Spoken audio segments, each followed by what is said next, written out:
दिल्ली के मुख्यमंत्री अरविंद केजरीवाल ने इस्तीफे की घोषणा क्या की, दिल्ली में राजनीतिक हलचल मच गई है।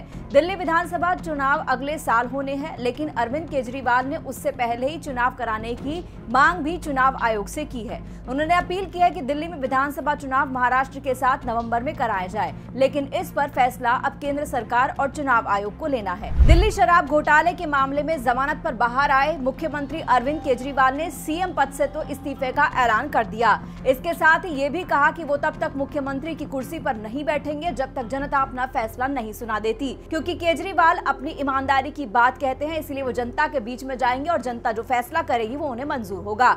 दिल्ली की जनता के आदेश के बाद ही वो दोबारा मुख्यमंत्री की कुर्सी पर बैठेंगे। फिलहाल खबर यह है कि दिल्ली विधानसभा भंग नहीं होगी। अगला सीएम चुनने के लिए विधायक दल की बैठक होने जा रही है। इसमें सीएम का फैसला लिया जाएगा। अरविंद केजरीवाल ने बीजेपी पर बड़ा आरोप लगाते हुए कहा कि बीजेपी जहां जहां पर चुनाव हारती है वहां के मुख्यमंत्री पर फर्जी केस ठोक कर उन्हें गिरफ्तार करती है और उनकी सरकार को गिराने की कोशिश की जाती है।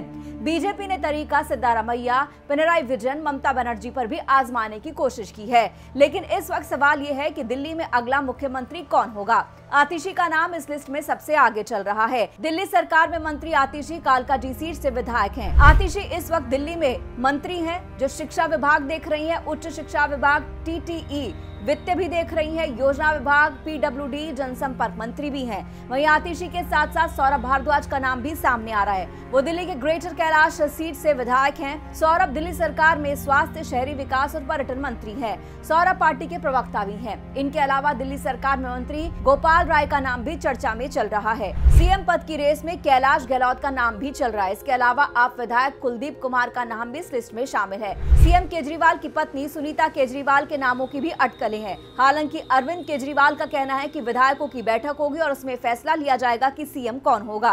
खैर, दिल्ली का मुख्यमंत्री कौन होगा ये जल्द तस्वीर साफ हो जाएगी, लेकिन अरविंद केजरीवाल के इस्तीफे वाले मूव का मतलब क्या है ये भी समझ लीजिए। केजरीवाल के इस्तीफे के ऐलान से पार्टी को और खुद अरविंद केजरीवाल को क्या क्या फायदा हो सकता है। पहली बात तो यह है कि केजरीवाल के पद छोड़ने के राजनीतिक मूव से अरविंद केजरीवाल और आम आदमी पार्टी को बहुत फायदा होने वाला है।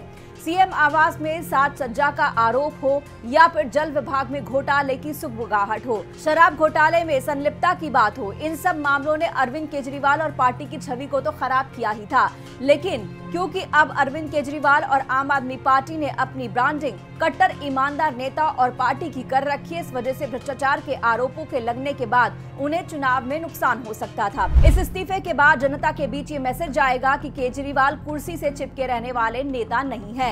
अपने इस्तीफे से वो जनता के बीच अपनी छवि को बेहतर और वापस ईमानदार वाली कर सकते हैं। वहीं केजरीवाल अपने इस्तीफे से खुद को किसी भ्रष्टाचार में लिप्त नेता की बजाय राजनीतिक विक्टिम के तौर पर अपने को जनता के सामने रखेंगे। ये नैरेटिव बीजेपी के खिलाफ जाएगा। उनके बयान से साफ समझ में आता है कि वो अपने ऊपर भ्रष्टाचार का टैग नहीं लगाने देना चाहते, बल्कि सिस्टम की साजिश का शिकार दिखाने की कोशिश में रहेंगे। उनकी रणनीति उनके मतदाताओं को एकजुट करने में मदद कर सकती है, जो बीजेपी को केजरीवाल के खिलाफ राजनीतिक कॉन्स्पिरेसी का दोषी मानते हैं। इससे वो अपनी पार्टी को भी जमीनी स्तर पर मजबूत करने में कामयाबी हासिल कर सकते हैं।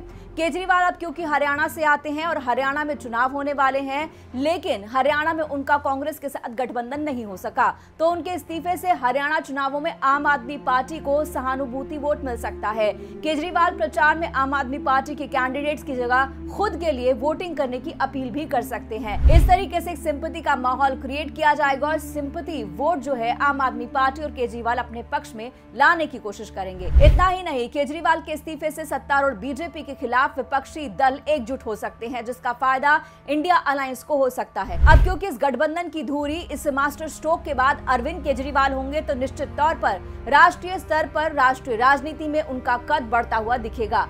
हरियाणा जहां पर सीधे तौर पर पार्टी चुनाव लड़ रही है, तो वहां इस कदम से फायदा उसे मिल सकता है, लेकिन महाराष्ट्र चुनाव में वो इंडिया अलायंस के स्टार प्रचारक के रूप में भी दिख सकते हैं। महाराष्ट्र में अभी भी सत्तारूढ़ गठबंधन के खिलाफ माहौल बना हुआ है। लोकसभा चुनाव में बीजेपी की महायुति महाअघाड़ी से पिछड़ भी गई थी। अब बढ़ते हैं आगे और बता दें आपको कि पिछले कुछ महीने से आम आदमी पार्टी लगातार चर्चाओं में बनी हुई है। अब अरविंद केजरीवाल के इस्तीफे से आम आदमी पार्टी के बारे में पूरे देश में चर्चा हो रही है। आम आदमी पार्टी के नेता और दिल्ली के मंत्री सौरभ भारद्वाज भी कह चुके हैं कि केजरीवाल की गिरफ्तारी ने पहले से ही पार्टी पार्टी को बढ़ावा दिया है और इसे देश की राजनीति में केंद्र में ला दिया है। अरविंद केजरीवाल ने कुल मिलाकर मास्टर स्ट्रोक खेला है। वैसे भी दिल्ली सरकार का कार्यकाल अभी करीब 5 महीने का बचा हुआ है। केजरीवाल और आम आदमी पार्टी सरकार अपना कार्यकाल पूरा करना चाहते हैं। उन्हें पता है कि विधानसभा भंग हुई तो उसके बाद राज्य की कमान एक तरीके से राष्ट्रपति के जरिए केंद्र के हाथ में चली जाएगी। इसीलिए केजरीवाल ने इस्तीफे के ऐलान के साथ ही ये भी कहा कि वो विधानसभा भंग नहीं करेंगे और एक नए मुख्यमंत्री का ऐलान किया जाएगा। देखना होगा कि मुख्यमंत्री कौन बनता है और आने वाले चुनावों में अरविंद केजरीवाल के इस मास्टर स्ट्रोक से पार्टी को और अरविंद केजरीवाल को कितना फायदा पहुंचता है। इस वीडियो में इतना ही। जो भी आपकी राय हो कमेंट बॉक्स में जरूर कहिएगा। नमस्कार।